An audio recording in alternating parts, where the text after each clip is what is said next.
हाँ जी, तो hello everyone, कैसे हैं आप लोग? बढ़िया होंगे, मज़े में होंगे, ऐसी मैं उम्मीद करता हूँ। My self Sandeep Bishnoi. और हम लोग जो है आज यूजीसी नेट जेआरएफ का जो एग्ज़ाम है उसके लिए क्लासेस शुरू कर चुके हैं। जो रेगुलर लेक्चर्स है वो आने शुरू हो चुके हैं और उसी कड़ी के अंदर, उसी सीक्वेंस के अंदर जो कल मैंने इंट्रोडक्शन लेक्चर जो अपना हुआ था उसके अंदर बताया था कि मैं आपको जो है कौन कौन सी यूनिट्स करवाऊंगा। जो अपने सिलेबस के अंदर टोटल 10 यूनिट है कॉमर्स के पार्ट के अंदर, उनमें से करीब 3 यूनिट जो है मैं आपको पढ़ाने वाला हूँ। उन 3 यूनिट में से एक यूनिट है unit number 7, banking and financial institutions. Banking and financial institutions, ठीक है। तो ये यूनिट 7 की आज ऑफिशियली हम शुरुआत करने जा रहे हैं। इस यूनिट 7 के अंदर अगर आप देखें तो ये काफ़ी सारे टॉपिक्स दिए हुए यहाँ पे। इन सारे टॉपिक्स को हमें पढ़ना है, समझना है। एग्ज़ाम की दृष्टि से भी ये इम्पोर्टेंट है। और एक चीज़ मैं आपको बता दूं कि मुझे ऐसा लगता है कि बाकी सब यूनिट्स के कंपैरिजन में सबसे इजी यूनिट जो है, एक तो बिजनेस इकोनॉमिक्स की है और दूसरे नंबर पे ये आती है। तो ये one of the easiest and interesting चीज़ है जो आप एक इंटरेस्ट के साथ जानना चाहोगे, इंटरेस्ट के साथ जानोगे और चीज़ें याद भी रहेगी आपको, ठीक है। तो बहुत ही इंटरेस्टिंग सी ये यूनिट है। बैंकिंग सेक्टर के बारे में, इंडिया के अंदर किस तरीके से काम करते हैं, क्या क्या इंस्ट्रूमेंट्स होते हैं, मतलब एक आपके, क्योंकि बीइंग अ कॉमर्स स्टूडेंट आपके लिए ये सब चीज़ें आपको पता होनी चाहिए। और बहुत हद तक चीज़ें हमें पता भी होगी, मैं ये मान के चल रहा हूँ। ऐसा नहीं है मैं पढ़ाते वक्त ये अज्यूम करूंगा कि आपको सब पता है। मैं ये कहना चाह रहा हूँ कि क्योंकि आप कॉमर्स बैकग्राउंड से हैं तो आप इन सब चीज़ों के बारे में थोड़ा थोड़ा वाकिफ है। एग्जैक्टली इनकी जो चीज़ें हैं वो हम यहाँ पे डिस्कस करेंगे इन सारे टॉपिक्स के अंदर जो यहाँ पे दे रखे हैं। ओके, तो ये यूनिट 7 है, आप एक बार देख सकते हैं। पढ़ाने की अप्रोच क्या रहने वाली है वैसे मैं बता चुका हूँ, फिर वापस मैं एक बार पुनः दोहरा देता हूँ आपके सामने। देख लीजिए किस तरीके से हम पढ़ने वाले हैं। सिंपल सी चीज है। फॉर एग्जाम्पल इस यूनिट 7 के अंदर टॉपिक आया टाइप्स ऑफ बैंक। खूब सारे टॉपिक्स अभी मैंने देखे। टाइप्स ऑफ बैंक्स, इंडिया के अंदर विभिन्न प्रकार के डिफरेंट टाइप्स ऑफ जो बैंक्स है उनके बारे में टॉपिक है। हमारे जो पढ़ने का तरीका रहने वाला है मैं उसके बारे में आपको बता रहा हूं। सबसे पहली चीज, फर्स्ट अपना फोकस रहेगा क्या, जो पीपीटीज है। मुझे ऐसा लगता है कि विजुअली जो चीजें आप देखते हैं, समराइज फॉर्म में ऐसी चीजें देखते हैं, वो ज्यादा दिमाग को अट्रैक्ट करती है, चीजें ज्यादा याद रख पाते हैं हम लोग। तो पीपीटीज के माध्यम से मैंने ज्यादातर टॉपिक्स को कवर किया है और उनके जरिए हम क्या करेंगे, जितनी भी चीजें हैं उनको पढ़ेंगे, उनके कॉन्सेप्ट्स को समझेंगे, अंडरस्टैंडिंग लेंगे। साथ में बिल्कुल उनके कलरफुल आपके पीडीएफ नोट्स है। इन पीडीएफ नोट्स के अंदर जो है आपकी सारी डिटेल्स जो भी उस टॉपिक से रिलेटेड है, सारी चीजें, ताकि आपको किसी दूसरे सोर्स को रेफर करने की जरूरत नहीं है। ये सभी यूनिट्स के लिए है। सारी फैकल्टीज पूरे वन एग्जाम के अंदर इसी अप्रोच से चल रही है। हो सकता है पीपीटीज किसी टॉपिक के अंदर नहीं बनती है, मान लो कोई प्रैक्टिकल सा सब्जेक्ट है तो वहाँ पीपीटी का कोई महत्व नहीं है, बट जो अप्रोच है वो यही है। इनके माध्यम से पढ़ेंगे, साथ में आपको जो है उसके ऊपर पीडीएफ नोट्स उस टॉपिक वाइज, ठीक है। तो उस टॉपिक के नोट से आप एक बार पूरा देख सकते हो, हम लोग भी आपको करवाएंगे। जैसे ही ये फर्स्ट पार्ट कंप्लीट हुआ, जिसके अंदर अपना स्टडी का पार्ट क्या हो गया, खत्म हो गया। सेकंड स्टेज आता है अपना, दूसरा स्टेप आएगा क्या, उसको रिवाइज करना, उसका रिवीजन। और रिवीजन के लिए हम क्या करेंगे, एक समरी तैयार करेंगे। एक चार्ट टाइप में क्विकली आपको बनाऊंगा कि इस टॉपिक के अंदर एग्जैक्टली क्या क्या बातें पड़ी। मान लो टाइप्स ऑफ बैंक्स के अंदर हमने देखी scheduled bank, non scheduled bank, RRB, cooperative bank, फिर उसमें क्या क्या टाइप्स थे। एक पिक्चर फॉर्म में पूरा चैप्टर आपके सामने समरी के रूप में अवेलेबल होगा। जैसे ही आप ये समरी क्रिएट करोगे, 10 यूनिट है, 10 यूनिट के अंदर इतने सारे टॉपिक्स हैं, सिर्फ कॉमर्स पार्ट का कह रहा हूँ, फर्स्ट पेपर जो है वो अलग है। तो ये चीज़ें करने से आपका कॉन्फिडेंस जो है वो बिल्डअप होगा और एग्जाम के टाइम पे आपको ऐसा नहीं लगेगा कि बहुत ज़्यादा चीज़ें पढ़नी है, आपके लिए समरी फॉर्म में सारी चीज़ें अवेलेबल होगी। फिर तीसरा स्टेप अपना आएगा, थर्ड, क्या, उसके बेस पे प्रीवियस ईयर क्वेश्चंस को सॉल्व करना कि एग्जाम में किस किस टाइप के क्वेश्चन पूछे जाते हैं और क्या मैक्सिमम, क्या एक्सट्रीम पूछा जा सकता है, हमें किन चीज़ों के लिए पहले से प्रिपेयर होकर रखना है कि इस तरह के प्रश्न भी पूछे जा सकते हैं। जब ये 3 स्टेप जब हम कंप्लीट करेंगे, हम मूव कर जाएंगे किसके ऊपर, नेक्स्ट टॉपिक के ऊपर। जैसे ये टॉपिक खत्म, 3 स्टेप खत्म हुए, हम अगले टॉपिक के ऊपर मूव कर जाएंगे। तो इस तरीके से एक एक करके हम लोग जो है वो क्या करेंगे, सारे टॉपिक्स को कंप्लीट करेंगे और यूनिट 7 अपना जो है उसको हम कंक्लूड करने वाले। ठीक है, आप बस क्लास के साथ जुड़े रहिए। ठीक है, रेगुलरली इनको देखिए। With in next 45 to 60 days आप इजीली, मतलब पूरे कॉन्फिडेंस के साथ जो है जेआरएफ को क्वालिफाई करेंगे, जेआरएफ हासिल करेंगे। बस खुद पे विश्वास आपका होना चाहिए, जो आप पढ़ रहे हो उसके ऊपर आपका विश्वास होना चाहिए, और थोड़े बहुत जो यहाँ से आपको कुछ करने के लिए दिया जाएगा, कुछ प्रीवियस ईयर क्वेश्चन, कभी कुछ रिवीजन के लिए, बस उनको आप फॉलो कर लीजिएगा सिंसियरली। जो हमारा अनुभव है तीनों का, हमने जेआरएफ क्वालिफाई किया है और टॉप मार्क्स के साथ 100 परसेंटाइल, 99.99 परसेंटाइल।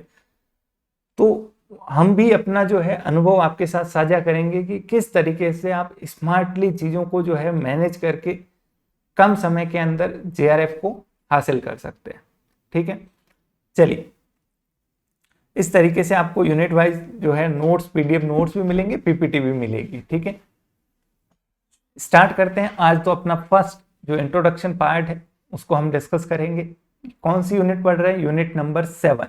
ठीक है, बैंकिंग एंड फाइनेंशियल इंस्टीट्यूशन इस यूनिट का नाम है। आए जरा देखते हैं।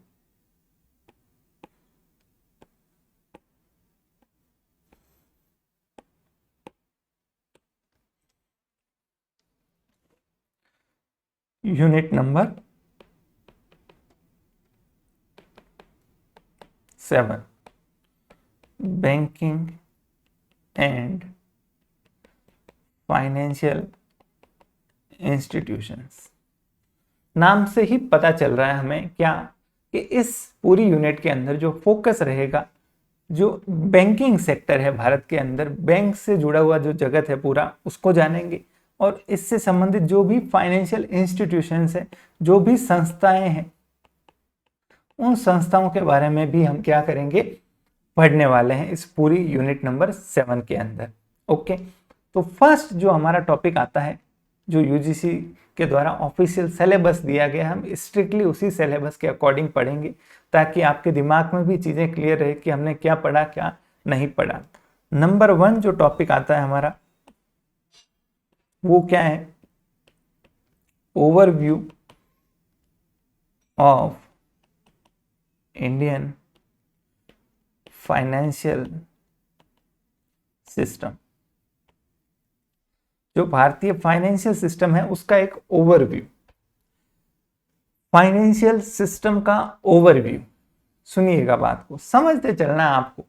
जहां चीजें याद रखने लायक हो कि बताऊंगा मैं आपको कि ये याद रखना है, इसको रट्टा लगाना है, रट्टा भी नहीं लगाना है, बस आप समझ लेना, याद रख लेना, याद हो जाएगा। इतनी बार पढ़ेंगे, इतनी बार रिवाइज करेंगे, इतनी बार क्वेश्चंस करेंगे। अदरवाइज आपको इन जनरल लोड नहीं लेना, बस आप प्रेजेंट में रहें। मतलब जो चीज जब पढ़ रहे हैं, दिमाग आप सिर्फ सुने नहीं, दिमाग से सुने। ठीक है, देखिए, Indian financial system. Financial system क्या होता है, फाइनेंशियल सिस्टम, फाइनेंस आप समझते हो, फाइनेंस का मतलब होता है मनी, पैसा।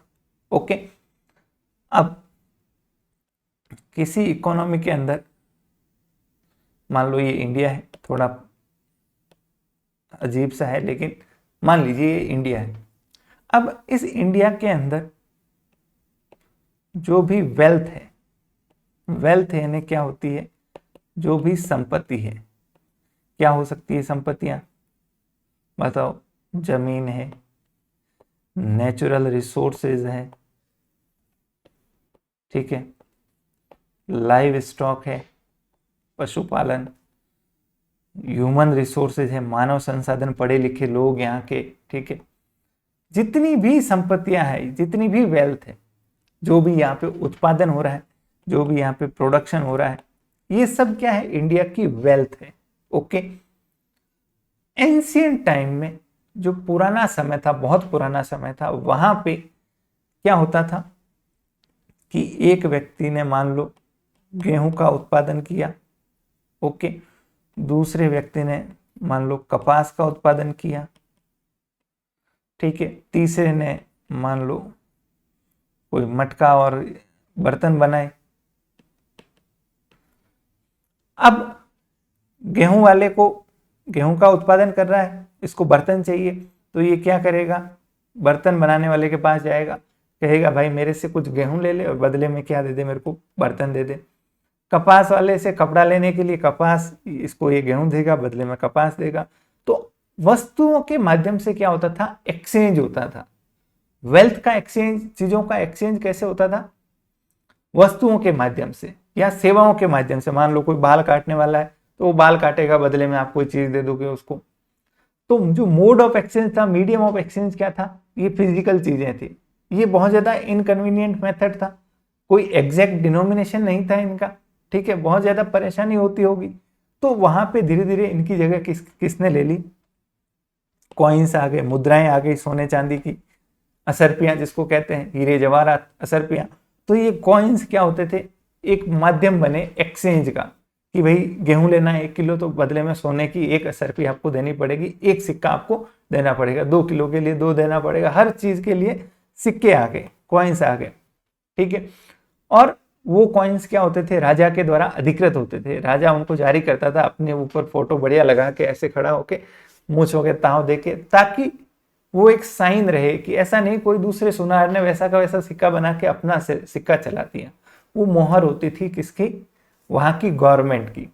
अब यही सिस्टम मॉडर्न टाइम में इवॉल्व होके समय के साथ क्या बन गया, जो आज के समय में हम फाइनेंशियल सिस्टम देखते हैं, जो पैसा देखते हैं, जो नोट देखते हैं, जो करेंसी देखते हैं, या जो डिजिटल नोट देखते हैं, डिजिटल करेंसी देखते हैं।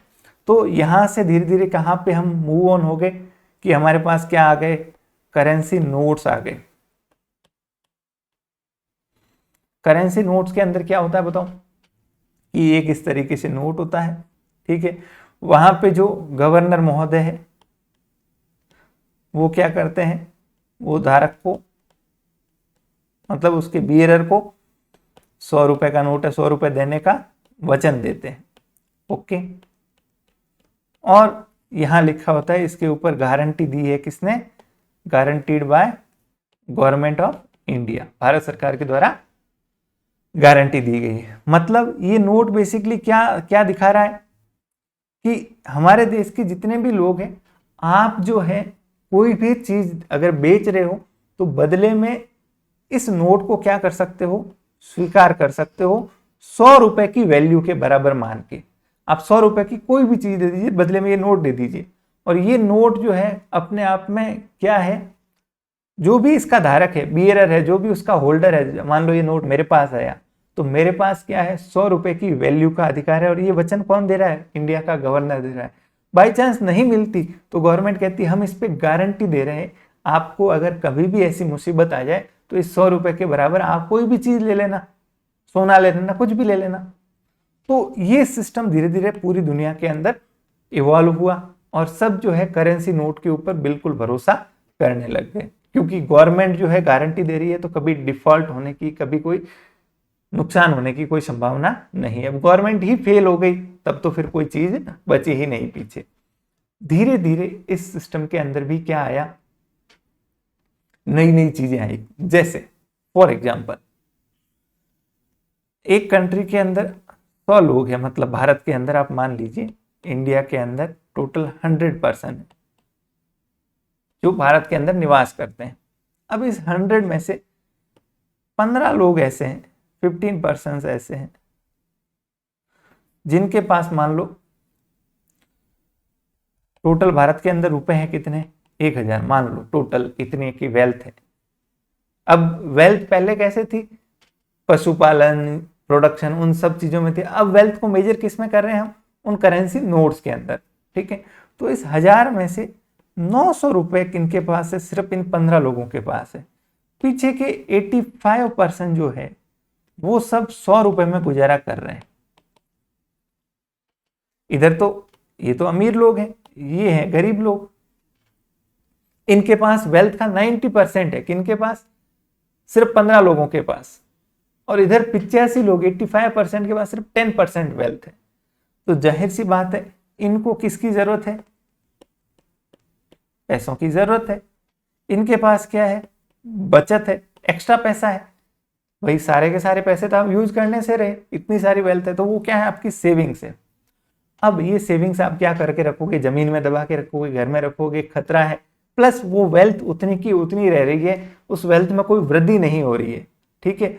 और समय के साथ वैल्यू जो है करेंसी की क्या होती है, कम होती है, डेप्रिशिएट होती है। क्यों, महंगाई जो है, इंटरेस्ट अगर आपको नहीं मिलेगा, 100 रुपए आज के और आज से 10 साल पहले के 100 रुपए, क्या दोनों की एक जैसी वैल्यू है, नहीं। पहले 10 साल पहले जो 100 रुपए में चीजें मिलती थी, आज उन चीजों के लिए आपको हो सकता है 500 रुपए देने पड़े।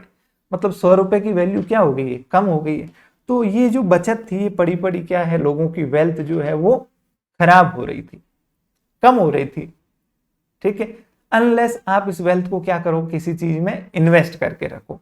तो अब सिस्टम आया क्या, फाइनेंशियल सिस्टम दुनिया के अंदर, क्या कि भाई कोई ना इंटरमीडिएट हो, कोई ऐसी पार्टी हो, थर्ड पार्टी, जो क्या काम करे, इनकी जो बचत है वो बचत अपने पास ले, अपने पास जमा रखे, ठीक है।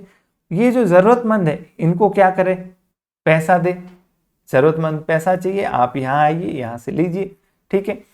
और इस बचत के यहाँ जो जरूरतमंद ले रहा है, तो इसके बदले में वो क्या देगा, कुछ पैसा देगा, कीमत चुकाएगा, वो ब्याज के रूप में इधर आएगा, और उसका एक हिस्सा इनको भी मिलेगा, इनको भी फायदा, इनको भी फायदा।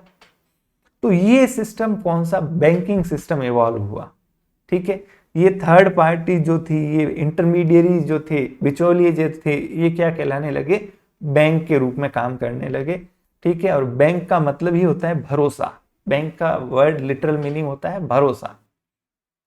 अब समझिए, ये जो बैंक है, ये एक मैंने छोटा सा फीचर बताया है ना, छोटा सा बेसिक जो मूल इसका काम है वो बताया है, कि लोगों की जो बचत है वो क्या करना, अपने पास जमा करना, जो जरूरतमंद है उनको पैसा आगे बांटना, ताकि ये भी क्या कर सके, ग्रोथ कर सके, इनको भी फायदा हो जाए। अब ये बैंक्स प्राइवेट लोग, मैं भी खोल सकता हूँ, आप भी खोल सकते हो, पुराने समय में कोई भी खोल सकता था।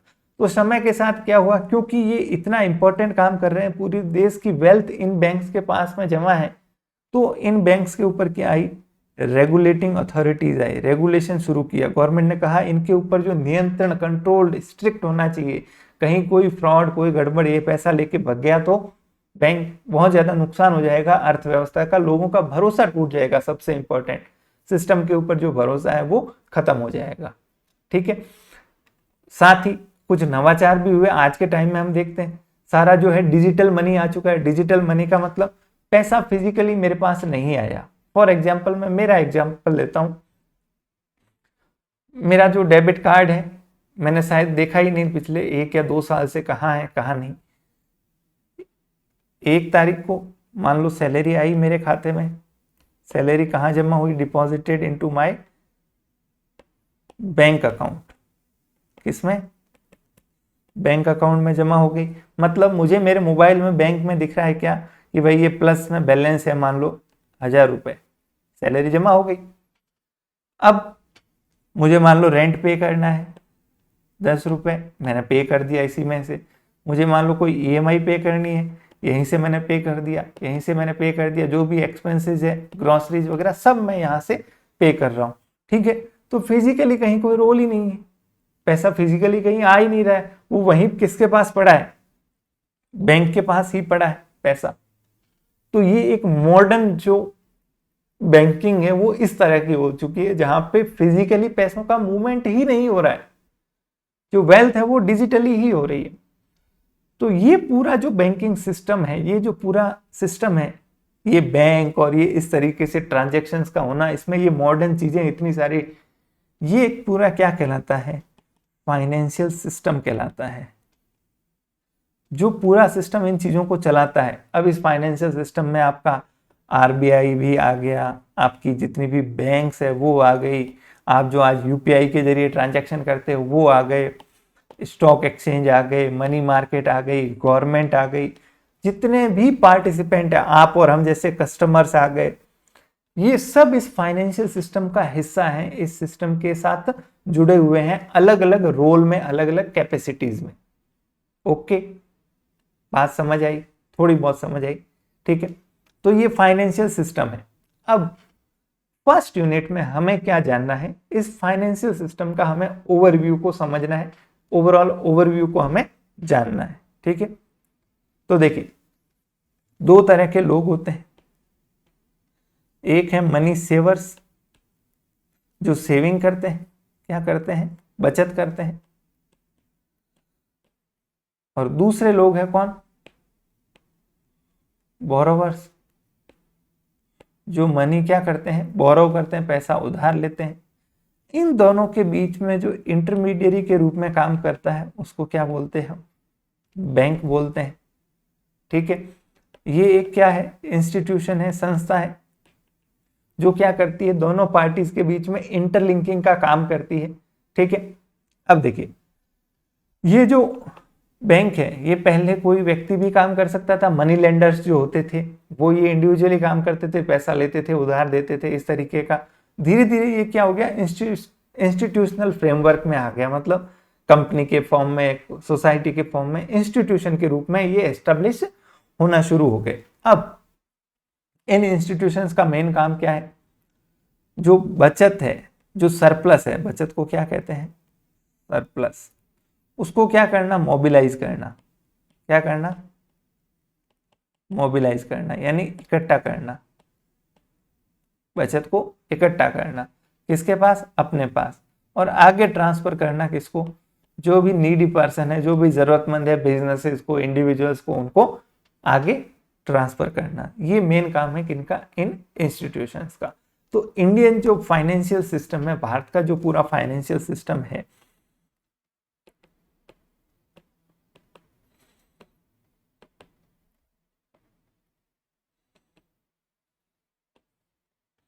इसके अंदर चार चीजें हैं। फर्स्ट,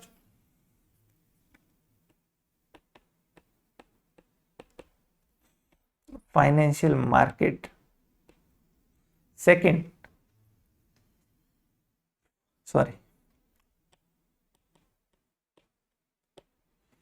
फाइनेंशियल इंस्ट्रूमेंट,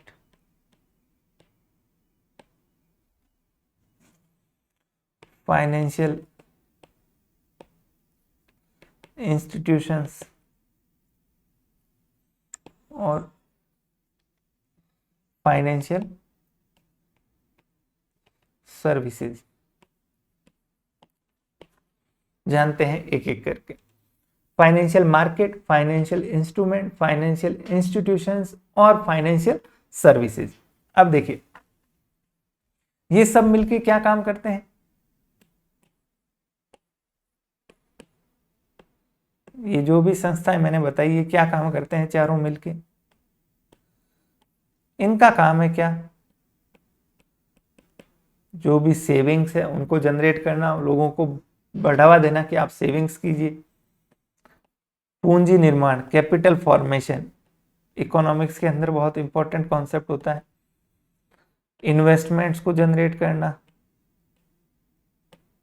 ठीक है, लोन्स देना, ये जो इंपॉर्टेंट एस्पेक्ट होते हैं अर्थव्यवस्था के, इन सब के पीछे कौन है, ये चारों चीजें हैं, ठीक है। ये चारों मिलके इकोनॉमी के इतने इंपॉर्टेंट एस्पेक्ट को चलाते हैं। तो आते हैं सबसे पहले किसके ऊपर हम लोग, जो हमारा फाइनेंशियल मार्केट है।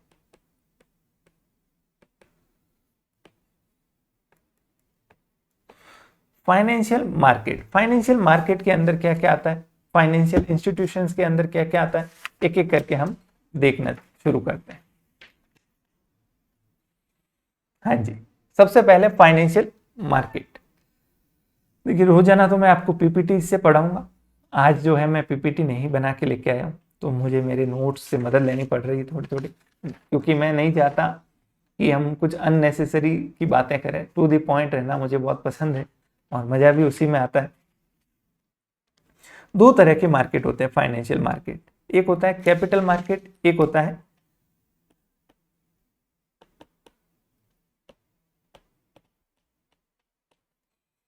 Money market. आपने सुना होगा इनके बारे में नाम। कैपिटल मार्केट यानी कैपिटल का मतलब होता है पूंजी, कैपिटल आप समझते हो ना।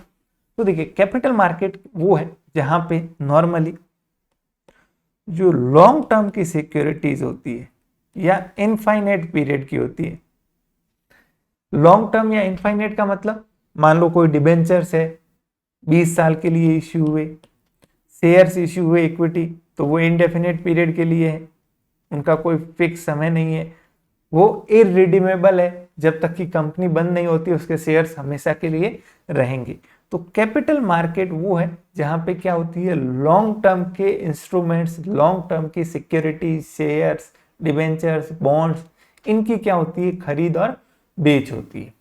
अब ये कैपिटल मार्केट के अंदर कई सारी चीजें, एक होता है प्राइमरी मार्केट। ये सिर्फ मैं ओवरव्यू बता रहा हूं, है ना, आप ऐसे मत सोचिए कि इतना ही पढ़ेंगे, ये चैप्टर ही ओवरव्यू है, ये सब चीजें आके जो है इन डेप्थ आएगी, तो मैं जस्ट आपको ओवरव्यू बता रहा हूं। इस चैप्टर का पर्पज ही ये है कि आप एक चीजों को ब्रीफ देख सकें। एक होता है प्राइमरी मार्केट, एक होता है सेकेंडरी मार्केट।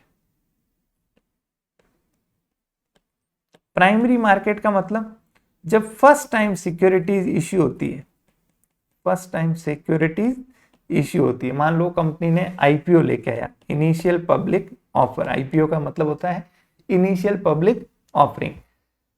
मान लो एक कंपनी है A limited, ABC limited.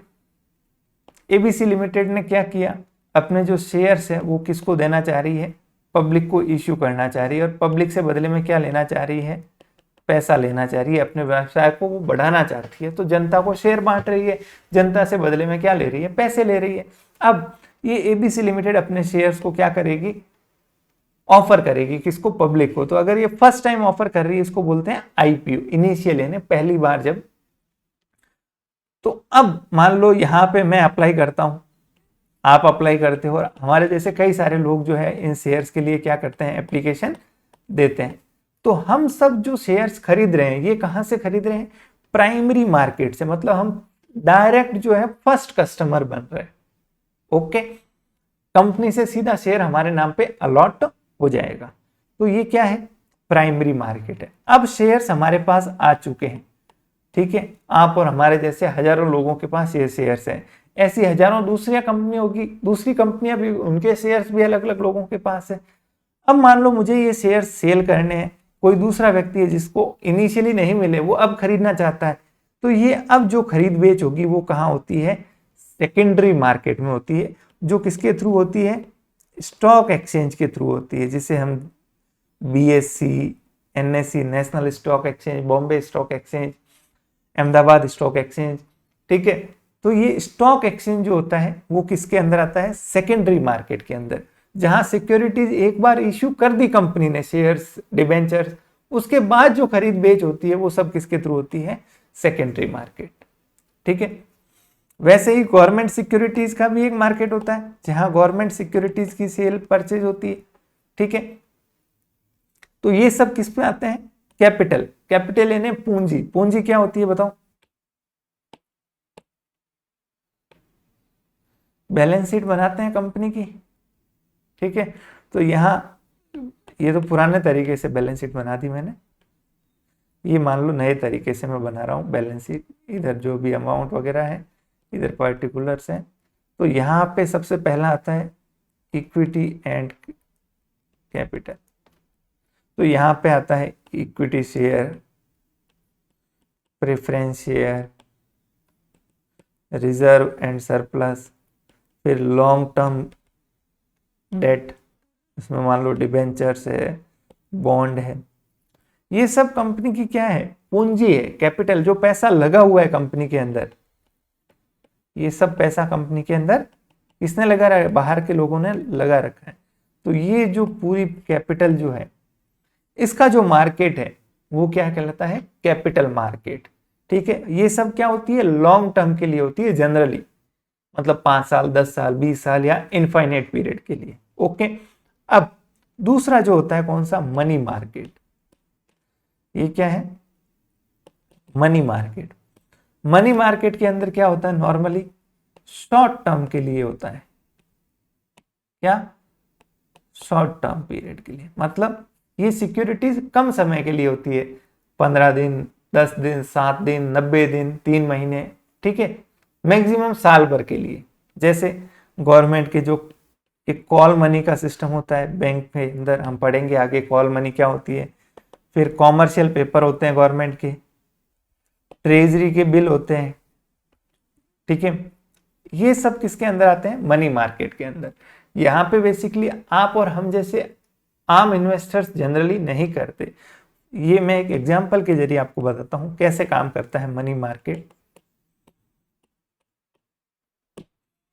For example एक बैंक है HDFC। ओके, अब HDFC बैंक के रूप में अगर आप सोचो तो एक दिन के अंदर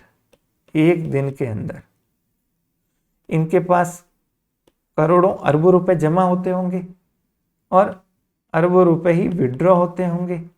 इतना ही विड्रॉल होता है, मतलब कस्टमर्स आते हैं, किसी की सैलरी जमा हुई, किसी का कोई पेमेंट आया, ये सब जमा होते गए पैसे। इधर लोग ATMों से अलग अलग जगह पैसा विड्रॉ कर रहे हैं। ठीक है, नेट दिन भर में मान लो 100 करोड़ रुपए जमा हुए, इधर 60 करोड़ रुपए लोगों ने निकाल दिए। बैलेंस इनके पास, कैश बैलेंस फाइनली कितना रहा दिन के अंत में, 40 करोड़।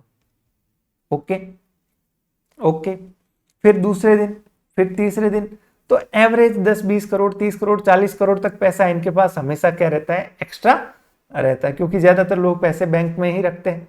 ठीक है, तो विड्रॉ करने वाले कम है, जमा वाले ज्यादा है, तो कुछ पैसा इनके पास हमेशा रहता है। अब क्या ये इस पैसों को आइडियली बक्सों में रखेंगे, ये तो यूजलेस हो जाएगा पैसा। तो ये बैंक्स क्या करती है, एक दिन के लिए भी अगर पैसा इनके पास सरप्लस है 40 करोड़, तो ये क्या करेंगे, इसको इन्वेस्ट करेंगे, कहीं निवेश करेंगे, ताकि इस 40 करोड़ के ऊपर एक दिन के अंदर अगर 10 लाख रुपए भी ब्याज के रूप में मिलते हैं या 1 लाख रुपया भी ब्याज के रूप में मिलता है, तो सोचिए, ये तो 40 करोड़ तो एक एग्जाम्पल ले रहा हूँ, एक्चुअल में कितना बैलेंस होता होगा, 4,000 करोड़ 40,000 करोड़, और कितनी सारी बैंकें, तो वो मनी को आइडियल नहीं रखते। तो ये क्या करना चाहेंगे, इस पैसे को इन्वेस्ट करना चाहेंगे। अब क्या ये कैपिटल मार्केट में शेयर्स खरीद के बैठ जाए, नहीं, शेयर्स खरीद लिए, कल को पैसा चाहिएगा तो इसीलिए ये लोग क्या करते हैं, शॉर्ट टर्म मनी मार्केट के अंदर जाते हैं। ट्रेजरी बिल खरीद लिया 14 दिन का गवर्नमेंट का।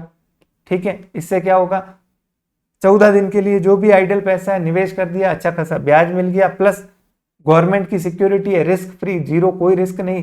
ठीक है, आपको पता है कि 100 रुपए लगाए तो 102 रुपए वापस मिलेंगे ही मिलेंगे, कोई खतरा नहीं है।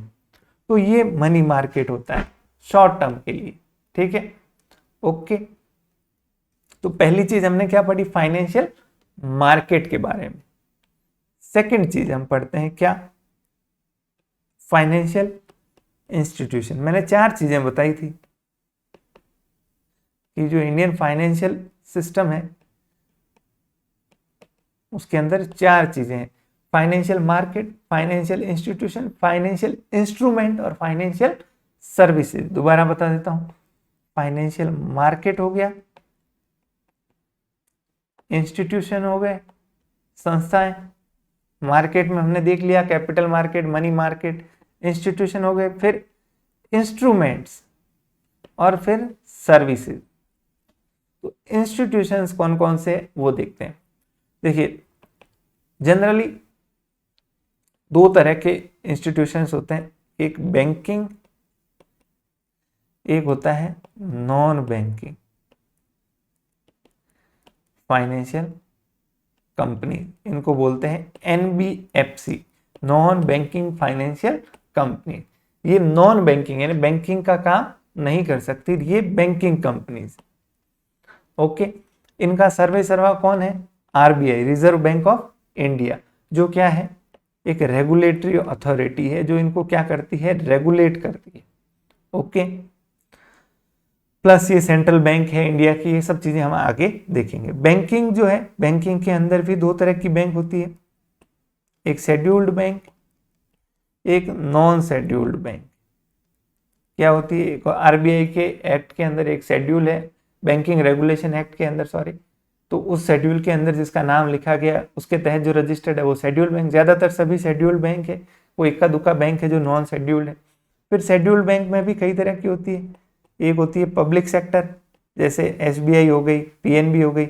एक होती है प्राइवेट सेक्टर, आईसीआईसीआई। एक होती है फॉरेन बैंक, सिटी बैंक हो गई, एचएसबीसी बैंक हो गई।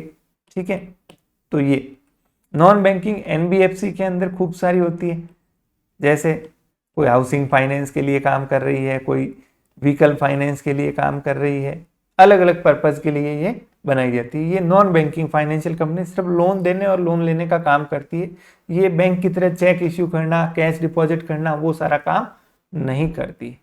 ओके, कौन? ये नॉन बैंकिंग फाइनेंशियल कंपनी। तो ये इंस्टीट्यूशंस मेनली काम करते हैं। और ये सब किस में आते हैं? ये ऑर्गेनाइज्ड सेक्टर के अंदर आते हैं। ऑर्गेनाइज्ड सेक्टर का मतलब वो सेक्टर जो प्रॉपरली ऑर्गेनाइज्ड है, प्रॉपर नियम कायदों से जकड़ा हुआ है। एक होता है अनऑर्गेनाइज्ड सेक्टर, उसके अंदर कौन आते हैं? आपके जो मनी लेंडर्स है, पैसा उधार देने वाले, जो साहूकार टाइप के लोग हैं, जिनके ऊपर कोई नियम कायदे कानून नहीं लगते, उधारी देते हैं। कोई सेठ हो गया, बनिया हो गया, ठीक है। मान लो कृषि मंडी के अंदर बड़ा सा गोदाम है, तो वो क्या करता है? अपने किसानों को, जो भी वहां बेचने आते हैं, उनको कुछ एडवांस पैसा दे देता है। तो ये इस टाइप के लोग ये अनऑर्गेनाइज सेक्टर में आते हैं। इनके ऊपर आरबीआई के रेगुलेशन नहीं लगते। तो दो चीजें पढ़ी हमने, पहला फाइनेंशियल मार्केट, दूसरा फाइनेंशियल इंस्टीट्यूशंस। दो चीजें और बची, क्या? Financial instruments. फाइनेंशियल इंस्ट्रूमेंट्स में क्या क्या आते हैं? तो इंस्ट्रूमेंट्स में आप देखो, इक्विटी शेयर्स हो गए, डिवेंचर्स हो गए, बॉन्ड्स हो गए, फिर गवर्नमेंट की सिक्योरिटीज हो गई, इस तरह की चीजें, ठीक है। और फाइनेंशियल सर्विसेज के अंदर, सेवाओं के अंदर क्या आ गया? जैसे क्रेडिट कार्ड हो गया, डेबिट कार्ड हो गया, लोन की फैसिलिटी हो गई, ठीक है, एडवाइजरी सर्विसेज हो गई, इंश्योरेंस की सेवाएं हो गई, बैंक जो भी सेवाएं प्रदान करती है। तो इन दोनों को इन डेप्थ हम कल के लेक्चर के अंदर और देखेंगे, और इस चैप्टर को क्या करेंगे? इंट्रोडक्शन को कंक्लूड करेंगे। आज बहुत ज़्यादा हो जाएगा, वेरी फर्स्ट लेक्चर है अपना। तो आई होप आपको चीज़ें समझ आ रही है। थोड़ा इंटरेस्ट डेवलप कीजिए, बहुत जल्द और बहुत क्विकली हम चीज़ों को बहुत अच्छे तरीके से कवर करेंगे, और जेआरएफ से कम कुछ भी नहीं, आप विश्वास कर लीजिए, नेक्स्ट अटेम्प्ट में जेआरएफ मिलेगी ही मिलेगी। थैंक यू वेरी मच, मिलते हैं नेक्स्ट लेक्चर के अंदर।